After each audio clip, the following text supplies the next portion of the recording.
Bonjour à tous, bonjour à toutes, bienvenue sur ma chaîne Miss Life Balancer.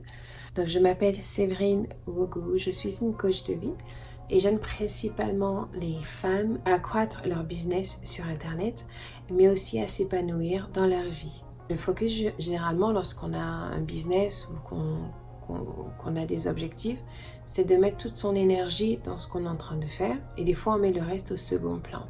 Et parfois, c'est la santé qui trinque. J'aimerais attirer ton attention sur le fait que la santé est le meilleur capital que tu puisses avoir.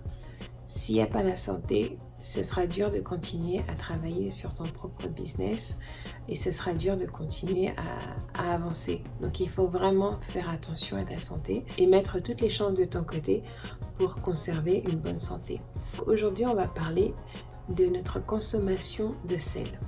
Le sel est omniprésent dans notre alimentation. On en trouve partout. Le sel est très important, c'est agréable pour donner de la saveur, du goût à nos aliments. Mais en manger trop est vraiment dangereux et peut nous causer du tort. Sais-tu que l'Organisation mondiale de la santé, l'OMS, recommande une consommation de 5 grammes par jour? 5 grammes. 5 grammes correspond à une cuillère à café. Donc je ne te cache pas que bien souvent notre consommation de sel dans la journée est bien supérieure à cela. Il est dit que notre consommation monte jusqu'à 10 grammes ou des fois même 12 grammes. Une consommation trop élevée de sel va entraîner des maladies et la plus connue c'est l'hypertension artérielle. Le pire dans tout ça, c'est que notre consommation de sel n'est pas liée directement à notre consommation du sel en lui-même, mais cette consommation est souvent cachée.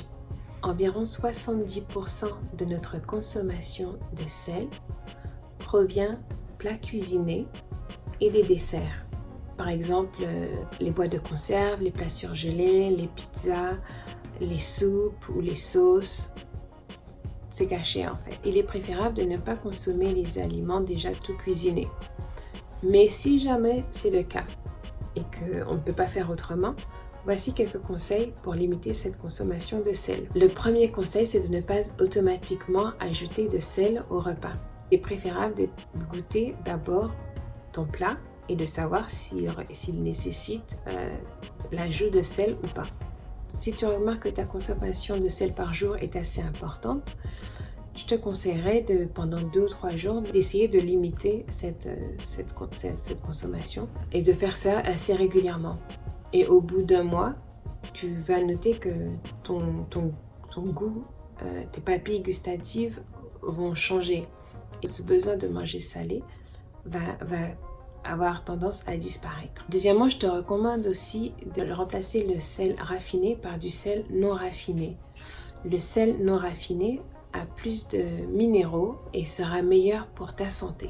Quand je parle de sel raffiné, tu peux choisir par exemple la fleur de sel, le sel d'Himalaya. Ces sels sont riches en minéraux et en plein de vertus bénéfiques pour la santé. Tu noteras une qualité supérieure au niveau du goût. Troisièmement, est-ce que tu connais le gomasio? C'est un mélange entre du sésame et du sel de mer.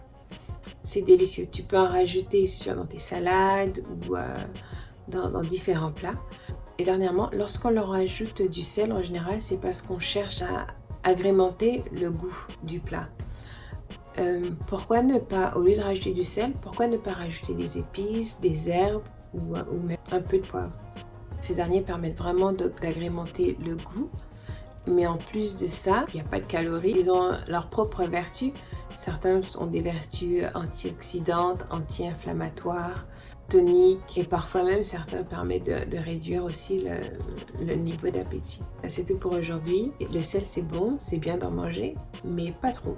Si jamais tu réalises que ta consommation de sel est trop importante, je t'invite à mettre ces quelques conseils en pratique.